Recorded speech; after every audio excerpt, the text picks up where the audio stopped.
Hey, nice to see everyone. Thank you very much for coming. And thank you, Barbara, for inviting me and us. It's really a privilege. Great to be back. And for Nancy Grace, I don't know where she is, for helping us get here. Thank you so much. But we're running out of time, so I'm going to continue and get right going. It's a little difficult with a tandem because I'm ad-libbing. I don't have notes here. I have notes there, but I've been here the last time, 2014, and I was just talking to Steve. That was sort of a jam session in between as a substitute, and I showed a lot of slides. And so one of my challenges was how to not duplicate these images and these interesting projects and make this lecture alive again. But many of you probably weren't there, probably didn't know, and on the other hand, some of the repeats are worth repeating. So my students are particularly very, very talented, as you'll see. And that lecture and other lectures that we've done before together in 2005 was the last time, was much based on the idea of exploring the depth of perception. And it was interesting to note that recently I had a visit by a more recent graduate student of mine from Korea, and she brought her classmate from way back in grade school and wanted to share with her, since they both ended up going in the same direction, career, being graphic designers, all the exciting things that she had come to know through me especially. And one of the things was a book here that I showed in our new space in the library, and it fascinated them, and especially the young woman on the right there. And it was interesting, having been acquainted now with more of the avant-garde stuff, I'll call it. She then asked about interesting things like this, which had to do with a book that's called The Source of the Music of the Avant-Garde, full of scores from the avant-garde at that time. And this was a particular piece of a friend of mine way back from the 70s who created fur music. And then she asked me, after seeing this, so is this what you have your students do as graphic designers? And it shocked me. I had to reset myself. And I thought to myself, why is she asking that? And I realized that very much the education that most people get is based on the how-to perception. Give me what I need to know, and then I can practice. And that's not my way of practicing. I'm all about drawing out from the student rather than pouring in. And so it's the idea that I share these things, as I explained to her, that it's very much about being stimulated, seeing more beyond our conditioned response, and getting into the depth of our own perceptions. And it's been very interesting. This was an interesting project. It was a real staged event in the Museum of Contemporary Art in New York. And that kind of avant-garde stuff, I'll call it, really turned me on, and especially Susan as well, way back in the 60s. And especially at this event, which was staged by John Cage. Some of you might know him. He's a musician, artist, composer. And there was a big event in 1968, staged in the University of Illinois, where he took over the whole basketball arena of this big university. And it's a big arena. And he totally filled that with all sorts of projections and music. And you could go up and find different sounds and different ways of getting involved. A total experience, you might say, that was so overwhelming that most people didn't know what to make with it. And he had a lot of fun. As you can see, I love this picture of him. He's laughing. And that's pretty much what has stayed with me and very much been the key to the kinds of things that I've come to teach. So, in other words, this experience opened up a pathway for me to the radiant darkness, the avenue to intuitive knowing. Susan. All right. Leaving the religious statements or implications out of the picture, why can't we say divine light and radiant darkness? After all, light and dark are relative terms, the extremes of a sliding gradation, as well as metaphors. Even in pralaya, there is the barest of motion. To people in the arts, the darkness is radiant. It's where everything of importance resides, just waiting to coalesce into that divine zing of light, of intuition. Some people say it's the zone. One may say, wait a minute, everyone is creative. Anybody can create anytime. Well, that's true with our minds, with the known. I'm talking about those who encourage the unknown, who realize the mind is a great tool, but can take us only so far. Krishnamurti expresses this in his film With a Silent Mind. He's talking to a monk who comes to him for advice, and Krishnamurti says, just sit down, sit down. And so he meditates, and the monk says, oh, that was great. How do I do it again? And Krishnamurti said, don't you see? It's the mind that wants repetition. It wants something that you had that it can't have. The experience of this monk was outside of the mind. All great scientific discoveries like penicillin have come from the unknown, outside the mind. In order, with the known, we must prepare the field in order to give a ground for the light to hit. The microbiologist who discovered penicillin could make sense of the accident in his Petri plates. His field was well prepared, and the light found the proper ground. Writers, musicians, artists, designers, philosophers, as well as scientists must all have prepared fields. The painter puts an undercoat on his canvas. Oh, but there's one more thing: intention. After all, why do we prepare the field? But intention is more than a good reason. It's that energy we put forth to get answers. There is an interesting phenomenon observed through quantum mechanics. The Mind and Life Institute has been in existence for many years, founded, among others, by Francisco Varela. We attended the first public meeting in Cambridge, Massachusetts. Amazing. The meetings are every other year and are split between India and the US. In 2003, the meeting was in a Tibetan monastery in southern India. A book was published of the event, The Monastery and the Microscope: Conversations with the Dalai Lama on Mind, Mindfulness, and the Nature of Reality. The part I want to mention is in a dialogue with a physicist, Arthur Zionk, also a contemplative in the Anthroposophical tradition. In the first chapter, diving into Indra's net, quantum holism and relativity, the discussion explores the nature of physical reality at the quantum level. I'll read a small portion. Thomas says, from the quantum point of view, can one talk about this interconnectedness at the cosmos level between the galaxies? Arthur Zionk says, well, this is more speculation. But one can begin to think every particle that has interacted with another particle has a connection to that particle that propagates and goes further and further it branches. From a logical standpoint, it would make sense to think that many, many parts of the universe are connected in ways that we couldn't even imagine. In simple cases, we can actually do experiments that show the connectedness.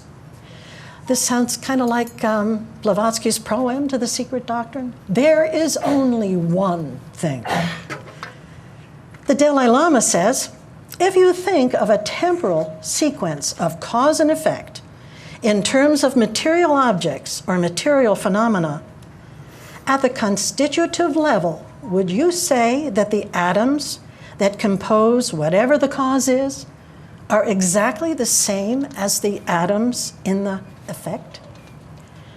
Arthur says, cause and effect is quite interesting in quantum mechanics. I can give an example. Certain kinds of particle interactions give off light. Classically, that's Newtonian physics. You would think that they have to have a collision first, and then the light is given off. This is the cause, that's the effect. But if you assume cause always precedes effect, the details of your prediction of events will be wrong. If you assume both, that just prior to the collision, there's an emission, and that a little bit after the collision, there's an emission, and you take both possibilities in this temporal superposition, then you get the correct prediction. Well, this sort of, the jaw dropped. That was my reaction. Intention.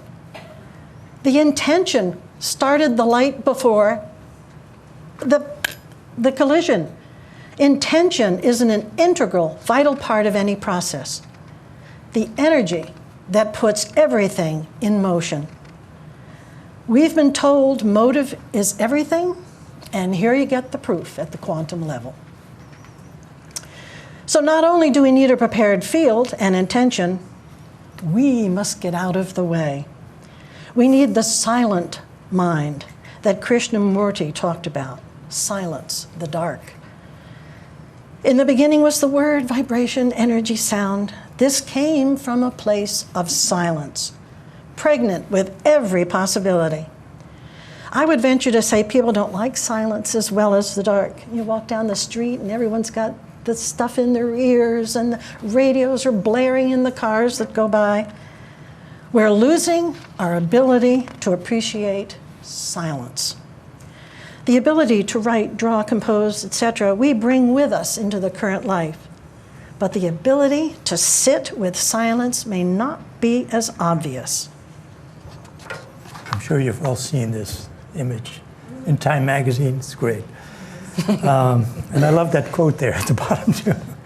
Anyway, I just thought that was interesting, having just been at the museum last fall. I would like to now shift a little bit to the idea of what teaching involves.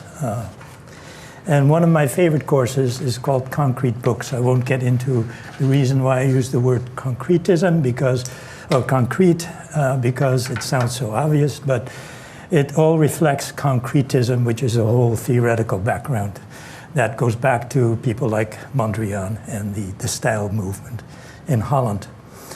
Anyway, this course is all about paying attention, and it's also about the experience.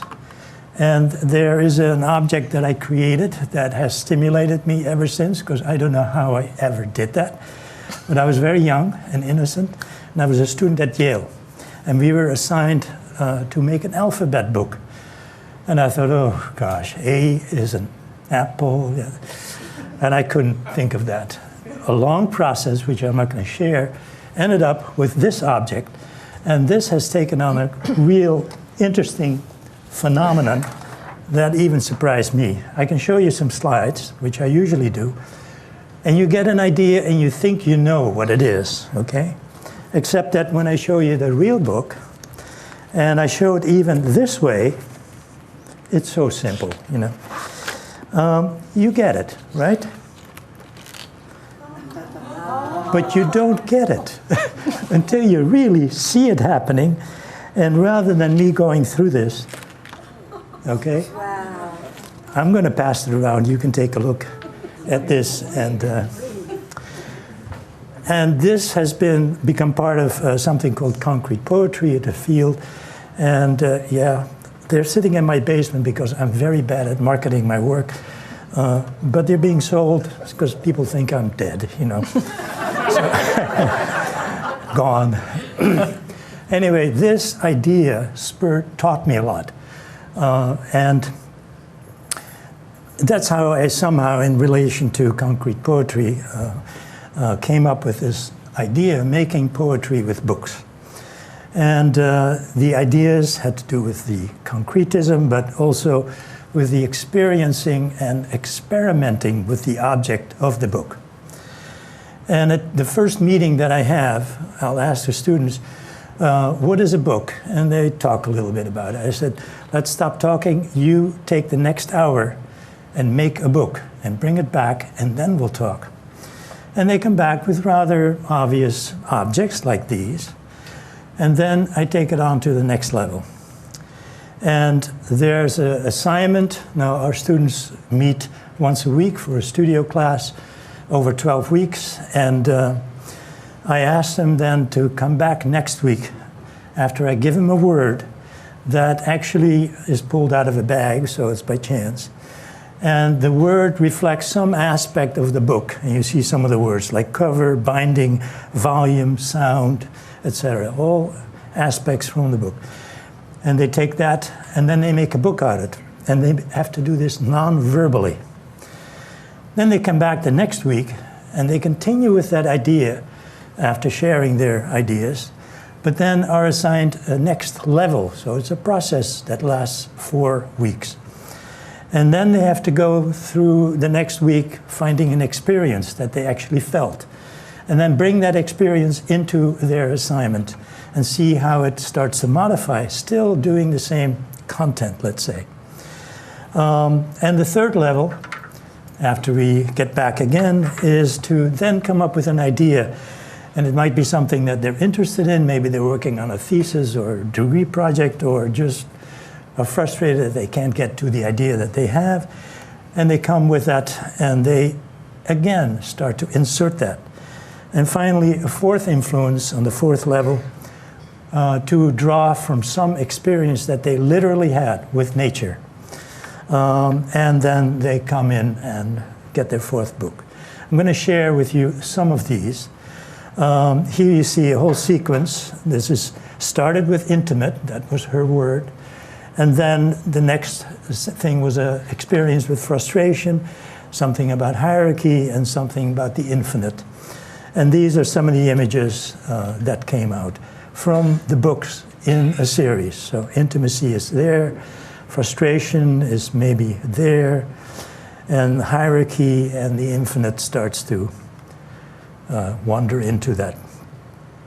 There's not really the intention to make a final book, but of course they get better and better and more interesting. This is a different student. She had inside, outside. Most of my students are great women, by the way, and ended up with tension, openness, and strength.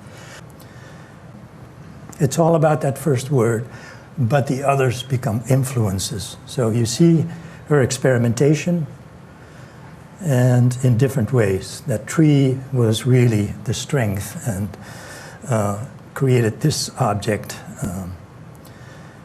where you had to squeeze things out. And interesting that how these things also come back into their other work. So this was a graduate student, and she ended up really being stimulated from ideas and the work. And then all our graduate students have to leave a book that is their thesis book. And most of them are your traditional book. This is her book. And you can see clearly how that influence came from her experiences. So balancing the in-between is, you know, this center is where it's bound, and then you experience it in the way that you begin to discover the experience itself. But it's the experience that counts, because she wants to bring you into the meaning of the ideas that she's discussing. And you can approach it and read it any way you want. Here's a final book of a series. I'm only showing you this very quickly. And just to repeat, spine, keep these ideas in mind, secret, time, and the moon.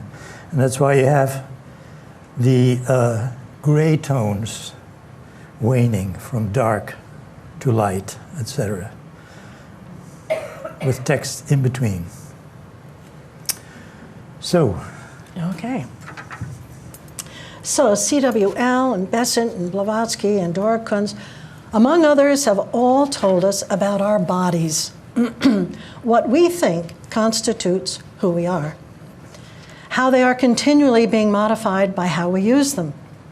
The Mahatmas have also explained that these bodies are not ours. They are lent to us for the greater purpose. They are garnered from the specific fields, and they return to them.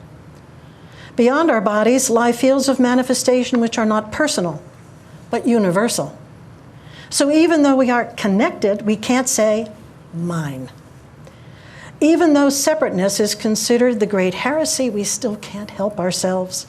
The personal has an iron grip. My body, my mind, my soul. But is the soul personal? We have heard that our higher self is a union of Atma, Buddhi, and the higher mind, or causal body, that reservoir of life experiences. But Atma and Buddhi are not personal. Like the personality, they're universal. We only lay claim to that dimensionless point of each connected to us, the part of divinity, the monad that we are. The rest is universal. There is nothing that is ours. Joy Mills used to say that we are not in space, we are of space. So Sergio Toporek, is that? No. Close enough.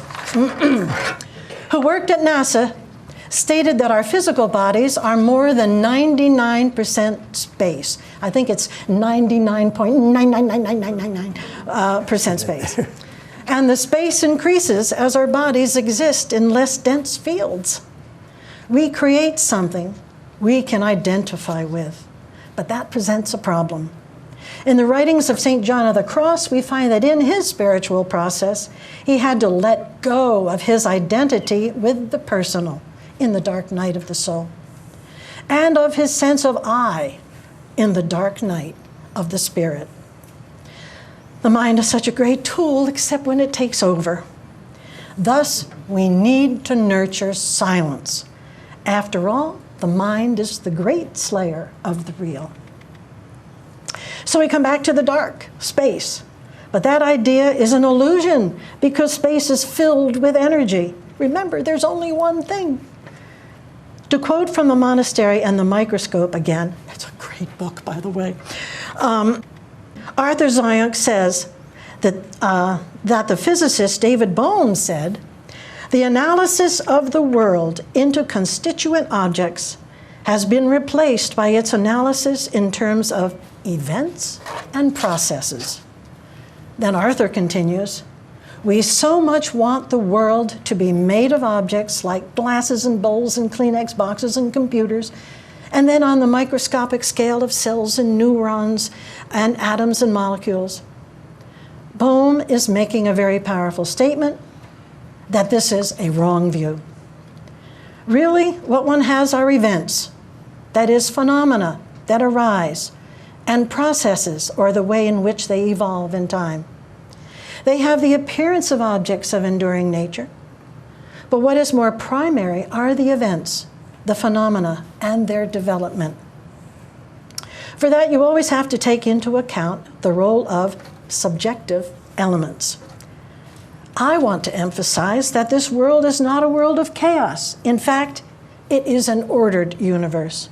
This is actually something of great beauty, of great harmony, of great possibility. Yet it's something that ties the reference frame, the place of the observer, with that which is to be investigated, so that the world is constantly arising from the two sides as phenomena. You can't deal without the observer. Yeah. So, in my teaching, I tend to try and throw people off their conditioned logs. And especially when I was teaching in class. in their when I taught in the graduate program and had students doing their thesis work, most of these were very mature, they knew what they now were going to do on their thesis. They'd come back their second year or third, if that was the case. And I said, okay, now, let me find out what your thesis is about. And we did have already insights into that from the year before. But I tend to give them something to surprise. And I have in a paper bag, closed up, taped, and I give each one that paper bag with something in it.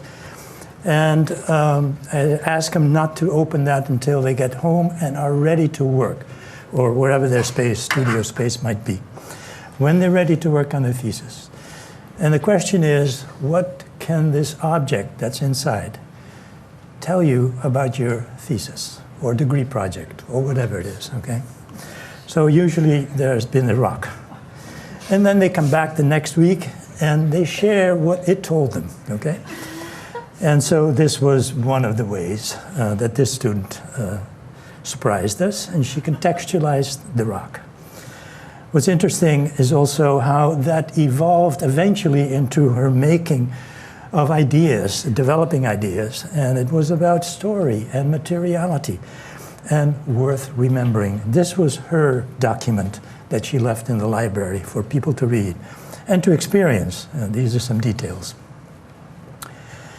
Now, this student was given this particular rock, and she said to me, Tom, I'm sorry, I just couldn't get it, and she gave me back the bag, and couldn't do it. And I said, no, it's okay. And I took the bag, and I put it down. And then she proceeded to talk more about her thesis interests. And then I started becoming suspicious of myself, and I said, wait a minute. And I picked up the bag very quietly, and I opened it up. And yes, the rock was in there, but there was also text in there. And it was a very telling text. It was just inside. And very much about her thesis, because it's all about paying attention and really the details of the ordinary to become extraordinary. She was a more experienced woman with a family that she brought up and wanted to go back to school. And she went back to all her drudgeries, the dust bunnies and the dishcloths, and started thinking of metaphors that these dishcloths would have. And she ended up really getting involved with that as a metaphor for her whole thesis, which in the end was called Mute, Muse, and Mutiny. And she stated, you request words, I present dust bunnies. You require sentences, I offer a clothesline of cloths. And she ended up making a book, as the school requires. But again, it's an interesting object that is full of the way that it is giving meaning to the experience that we have with the object itself. And eventually, these are loose sheets of paper. The details are wonderful as well. And these come out, and they can be hung as a gallery exhibition, which I don't have a picture of. More recently, I had done the same thing with undergraduate groups. These are doing a degree project. It's only one semester, and they think they know what they're going to do. They make a proposal the semester before, and then they come back, and it turns out they've changed their mind. They've changed their being, really. And then I gave them the same idea. And so this student was from Japan, and he had no clue. His proposal was really gobbledygook and all over the place, but he came back, and he found his degree project. And he dedicated it to his friend who had passed away some months before that he grew up with. And the thing about that was, and what the rock told him, was all about the idea of games and playing games like throwing rocks in a pond or so, you know. And that became his degree project. And to create a series of games that he did that had to do with different ways that he and his friend were playing with, like this object that rotated, and then it comes up, if you're lucky, with something that was a tiny little animal or some sort. He created these, and he actually, like that, this gold metal thing. It's very, very tiny. You can see it on the hand of one of the other people. Another game was a trading card game, totally different. He just really had a great time exploring all his talents. And he did all these cards and all these amazing graphics for that, which is a really revealing story as well. And then the third, he did a virtual game on the screen, which I can't show because we have no time, but it really, he learned also lots of new technology. Another student, sorry, that all came from the rock. Well, the idea comes from the rock that he wanted to play. He wanted to develop games. And so it wasn't literal, but it became the metaphor for his experience with his close friend that he grew up with and the games that they would always play. So thank you for helping me articulate that. Another person from the same class is Che Ryan Lee. And she was very interested in human and nature and the human in nature and wanted to go back to that. Well, the rock started this because this is such a wide open space. And started that she actually took notes of it, made prints of it, etc., and came about with a series of prints that really articulated the idea of the weavings of the material that she was dealing with, and taking photographs. These, you can see a little bit of the stitching there, because these are huge panels. And the way she brought these images together and then later played them back with the light behind them was an amazing experience. I can only share you a little bit of these things. Different ways that she experienced them, and finally, the details. Yeah. Oops. Those of you who saw the World Cup soccer, take a look at the sign. Creativity is the answer. Okay. How many here looked at the soccer games? Come on, don't be shy. Okay. We got started late, so I'm going to have to. Okay, it's context-dependent relationships that give rise to phenomena. But we have something else. We can see a bigger picture than the scientists because we don't have to ignore the divine. Even though insight is context-related, we have the ability to access the possibilities of the dark, the silence. Creativity is the answer. Dancers and basketball players have remarked about being in the zone, a place of silence and action. In the Bhagavad Gita, Krishna discusses action in inaction and inaction in action. Just different words clothing the same idea. The zone is that vibrant, radiant darkness, the silence where all possibilities, processes, and events exist in the field of the conscious universe containing all knowledge. As written in the Mahatma letters, the mind can be made to work with electric swiftness and a high excitement, but the buddhi never. To its clear region, calm must ever reign. Silence. I suppose, Recently, I was at a memorial for one of my colleagues, and I discovered this interesting book that he had created. And what struck me at that point, and why I want to bring it back, is when he wrote, "When my mind is falling asleep, my right hand starts to draw." And I see him do that in my meetings, as I was head for 20 years of that department. And he made beautiful drawings. But it's that point that we get into a different zone and the mind gets lost.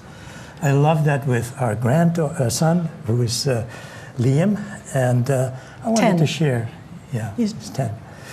And some of these are when he was a little younger, but he has this corner in our living room that is kind of bothering me, but sometimes I have to clean it up. But it's his corner, it's his studio, and he gets lost in that space.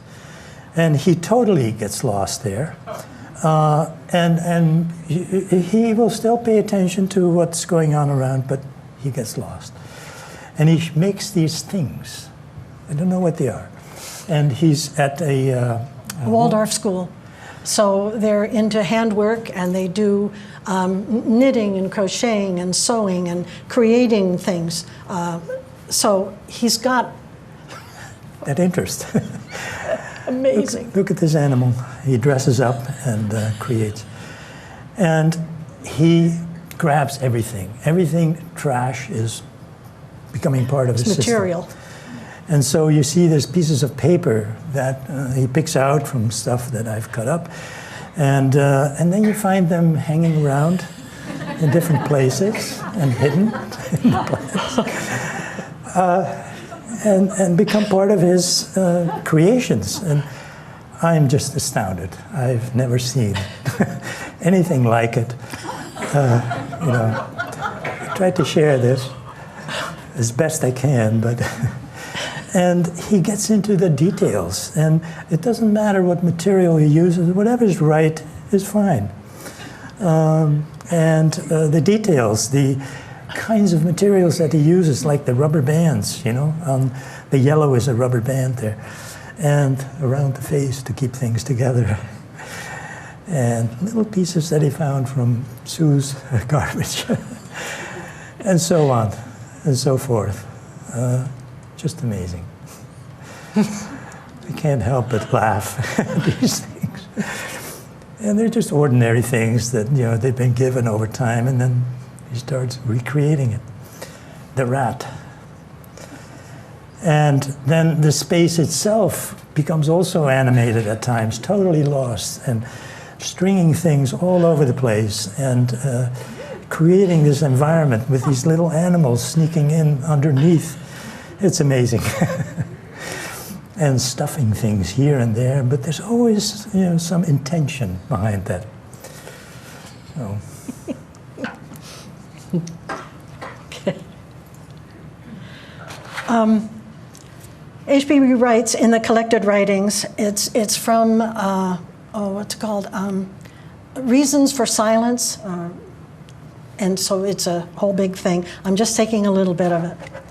The fundamental law and master key of practical theurgy, in its chief applications to the serious study of cosmic and sidereal, of psychic and spiritual, mysteries was and still is that which was called by the Greek Neoplatonists theophania. I hope I'm saying that correctly. It is generally accepted, in its generally accepted meaning, this is communication between the gods or God and those initiated mortals who are spiritually fit to enjoy such an intercourse. Esoterically, however, it signifies more than this. For it is not only the presence of a God, but an actual, howbeit temporary, incarnation, the blending, so to say, of the personal deity, the higher self, with man, its representative or agent on earth.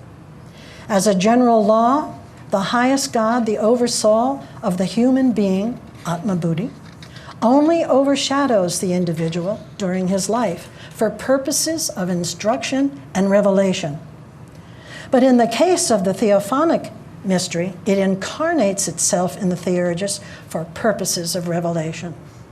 When the incarnation is temporary, during those mysterious trances or ecstasy, which Platonists defined as the liberation of the mind from its finite consciousness, becoming one and identified with the infinite, this sublime condition is very short. The human soul being the offspring or emanation of its God, the Father and the Son become one, the divine fountain flowing like a stream into its human bed. Now there's a description of intuition if I ever heard one. And I've showed this before, but I hope that it's worth repeating for those who saw it. It's a project, or I should say it's a series of projects by a student of mine, Ari Winkle, and his ends up in his BFA degree project. He was very interested at one point to work with me on some aspects of proportion, and he studied Plato and the theory of forms. I'm only giving you a quick overview of the idea and how he dealt with this intellectually as well as in terms of experiences that he gave himself, his ways of looking into proportions, the root to relationship, and circles that are implemented in that. It all ended up into his degree project proposal, and in this case he had some idea but no clue how he would actually go about doing that. He started with the question, how can graphic design shift the viewer's perception to that which exists beyond physical experience? How do you deal with that? He started by just continuing to read, but at the same time also to make. And he said, make something metaphysical every day, okay? And he ended up not only reading interesting stuff and having these quotes and then trying to experiment with typography, but an amazing series of poems, of posters, quite large, by the way, maybe more like that size in reality, that were themselves really amazing experiences. And he ended up with something like 70 posters. This is just part of it, okay? Then he also added to that other exercises. He said experiments with illustration, and he wanted to learn animation, so the new technologies, etc. And he made these haiku compositions. This is just one of them, okay? And just play that.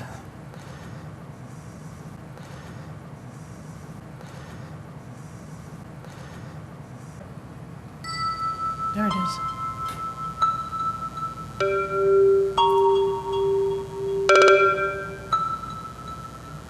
So these are one-word haikus. And then he got into the semester where he had to do his degree project. And he started thinking more about the individual.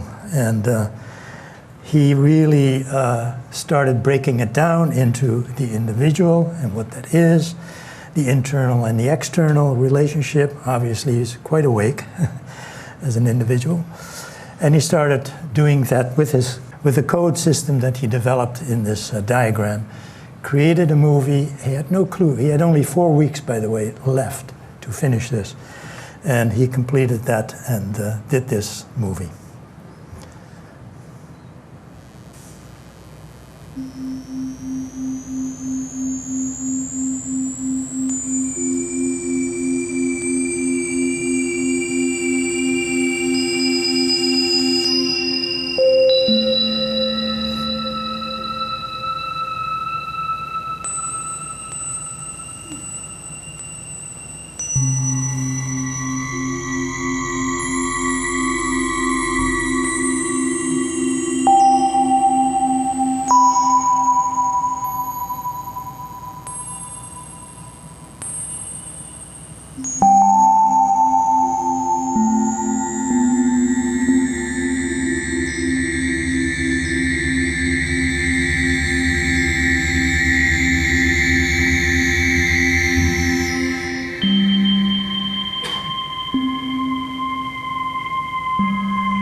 That's a metaphor for this whole conference.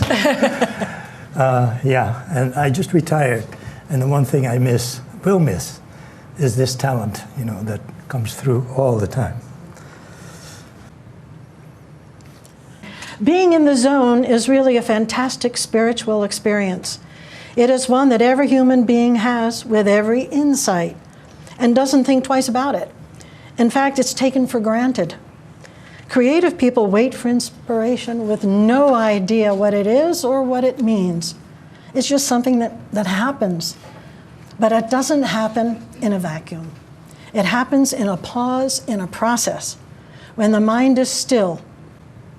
In the Mahatma letters, it is indicated that the real knowledge is not a mental, but a spiritual state, implying full union between the knower and the known. We have mentioned in previous lectures the artist Rauschenberg and how he waits to see what the painting can tell him. But paintings don't talk. His process does. Similarly, John Cage promoted chance operations. One has to wait and see what chance has to say. Waiting in silence as process unfolds. In the Mahatma letter, learn, child, to catch a hint through whatever agency it may be given. Sermons may be preached even through stones. In the Mahatma letters, it also says, until final emancipation reabsorbs the ego, it must be conscious of the purest sympathies called out by the aesthetic effects of high art, its tenderest chords to respond to the call of the holier and nobler human attachments. Although times have changed, so has art, and so it will continue. But the principle is the same. What we create must speak to humanity, or at least our own humanity, or why bother? However, why don't I just stop right here? No, continue. For 1 minute? However, the zone, as just mentioned, is not always in stillness, but in action. But this illumination doesn't have to be just individual. I would venture to say that we also find it when we leave the personal behind in a group and experience unity.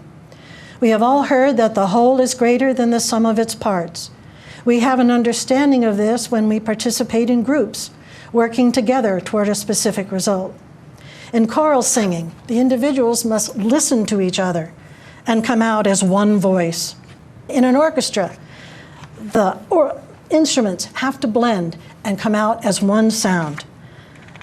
In the theater, the actors and the crew have to work together to create something which the audience participates in. And boy, when everyone is really into this, time stops and it's over in the blink of an eye.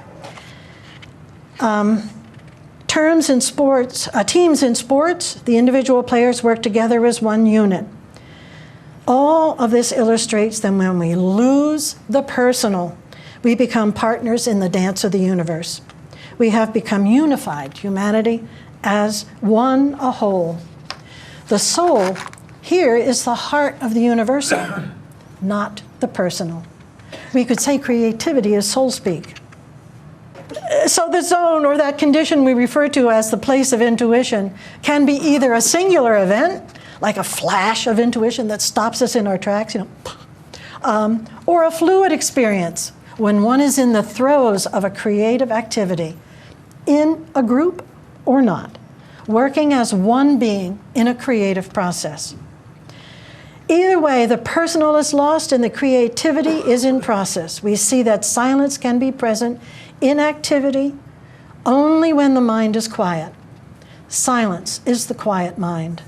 As Krishnamurti says, observation without thought, without feeling, without word is energy. We have abundant energy with a silent mind, that energy originating with our intention. Krishnamurti never gave answers. He said, let's look together. Answers stop the process. We see that intellectual knowledge, the storehouse of the mind, is not the same as understanding. Understanding comes through the experience of process. Does the mind block understanding? Krishnamurti says in the Book of Life, right thinking comes with self-knowledge. Without understanding yourself, you have no basis for thought. Without self-knowledge, what you think is untrue. You and the world are not two different entities with separate problems. You and the world are one. Your problem is the world's problem. We are one. We are one humanity. If you kill another, you are destroying yourself.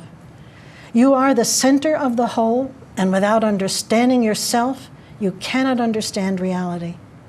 We have an intellectual knowledge of this unity, but we keep knowledge and feeling in different compartments, and hence we never experience the extraordinary unity of man.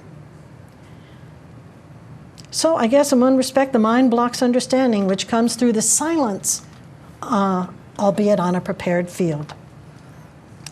In the Mahatma letters, as well as in HPB's Practical Occultism, we find that an association of affinities, of strong magnetic yet dissimilar forces and polarities centered around one dominant idea is necessary for successful achievements in occult sciences.